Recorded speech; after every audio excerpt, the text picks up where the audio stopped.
Isang OFW na nanay sa Sabah, Malaysia, ang itinuturing na ina ng mga OFW doon.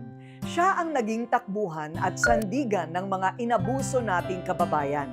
Hindi naging madamot sa kayamanang mayroon dahil mas pinili ni Nanay Irene na maging mayaman sa kabutihan, lalo na sa kapwa mga Pinoy. Ibang kwento ang pagmamahal ni Mother Dear ng Malaysia. Kare-kare, kaldereta, adobo, syempre sisig. Mga proudly putahing Pinoy na siguradong tumatatak sa lahat ng mga customer. Ito ang ilan lang sa mga kayang lutuin ng Pinay OFW na si Irene Manalo. Na ngayon ay isa ng matagumpay na restaurant owner sa Kota Kinabalu sa Sabah, Malaysia. Pero bago pa niya nakamit ang tagumpay na ito, hindi gawang biro talaga ang kanyang pinagdaanan sa buhay.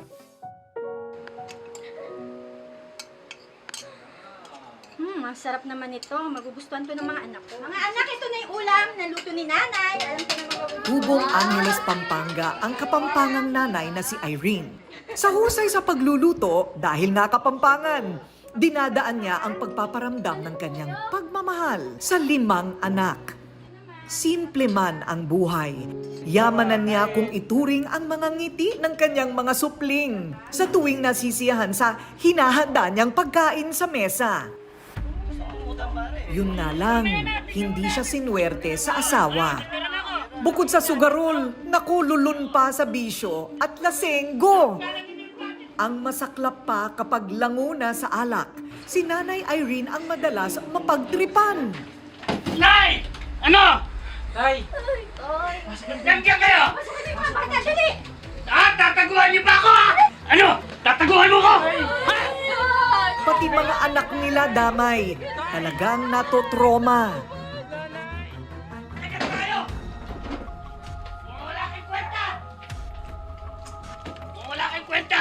Hanggang Kanya-kanya na lang tayo! dumating sa puntong iniwan sila ng kanilang padre de pamilya. Kasi ang unang asawa ko, sumakabilang bahay. So, nakikita ko mga anak ko, kung sa Pilipinas lang ako, parang hindi ko sila kayang paaralin sa magandang school, maibigay ang gusto nila sa buhay. Basag at wasak naman ang puso ni Nanay Irene nung mga panahong iyon. Hindi niya ito ipinakita sa kanyang mga anak. Sabi niya sa sarili, hindi natatapos ang kanyang buhay at tungkulin bilang ina dahil lang sa pag-abandona ng kanyang asawa. Ilalaban daw niya ang kinabukasan ng kanyang 5 anak na naiwan sa kanya.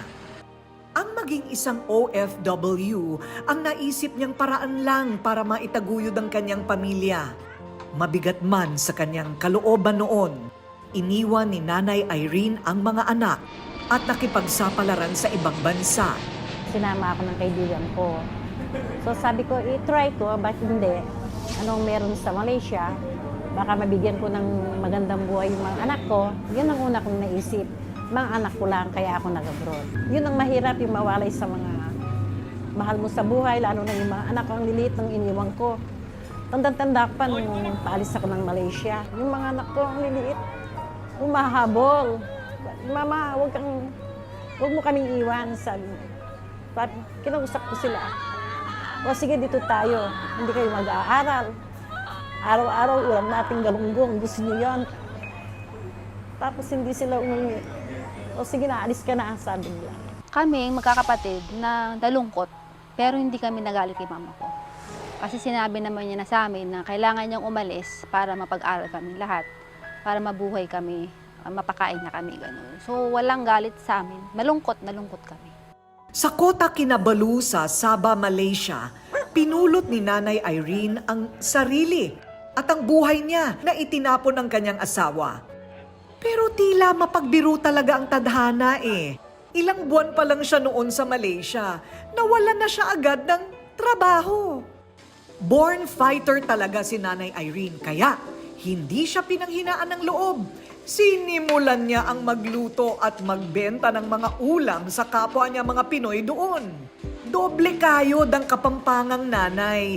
Masigurado lang na may maipadala sa mga anak sa Pilipinas.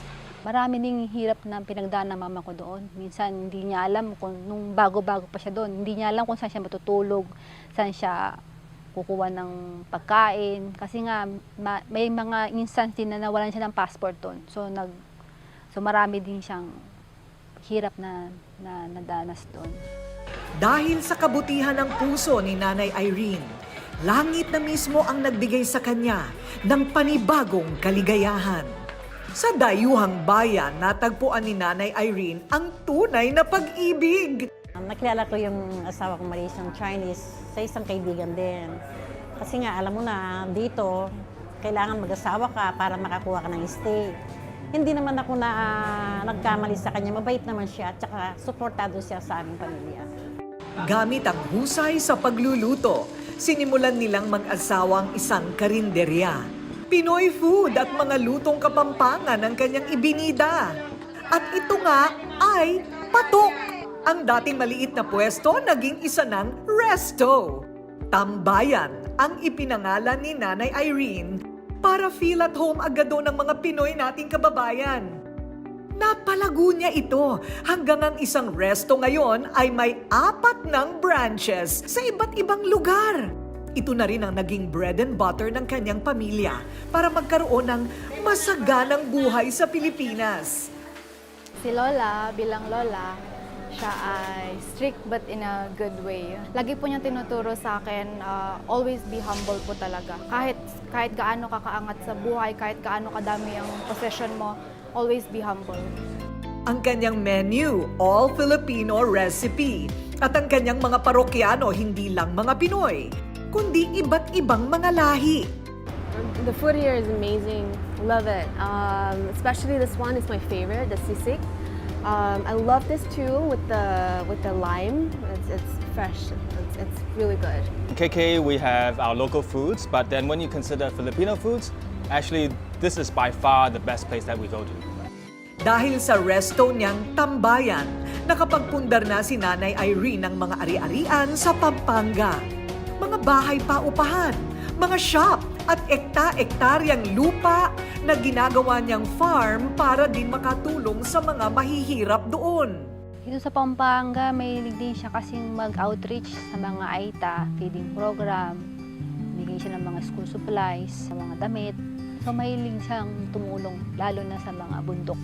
Pero lingid sa marami, habang naging isang mabuting ina si Nanay Irene sa kanyang mga anak, ang kanyang restaurant na Tambayan naman ang nagsilbing kanlungan ng mga kapwa natin mga Pinoy doon na naloko o kaya'y napagsamantalahan sa Malaysia.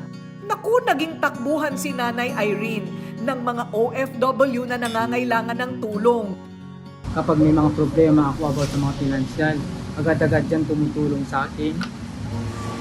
At wala pa akong sinabing problema ko na hindi niya ako natulungan. Isa siyang taong matulungin na kahit anong oras na lapitan mo, lagi siyang handang tumulong. Lola ko, bayani po yan. Ever since po talaga na lumipat siya dito, lahat ng mga Filipino po tinutulungan niya talaga. Mga OFW, mga maid, ganyan po. Sa kanya po talaga tumatakbo yung mga yun pag may problema po sila. Nanay siya kung ituring ng mga Pinoy doon dahil sa kanyang pagmamalasakit at kawang gawa. Kaya binansagan siyang ang tanging ina sa Malaysia. Salamat sa lahat ng sakripisyo. Alam niya yan, salamat sa lahat ng hirap na tsaka tulong mo sa pamilya namin, sa mga anak mo. Malasakit lang at pagtulungan ng mga Pilipino. Yun ang sikreto ng mga Pilipino sa abroad. Ang pagmamahal ng isang ina sa kanyang mga anak ay hindi kayang tumbasan ng kahit anong yaman. Pero ang maging nanay pa sa mas maraming taong nangangailangan ay tunay ngang walang kapantay. Dahil sa huli, para kay Nanay Irene, ang maging isang ina para sa lahat, ang kanyang tunay na calling pala sa buhay.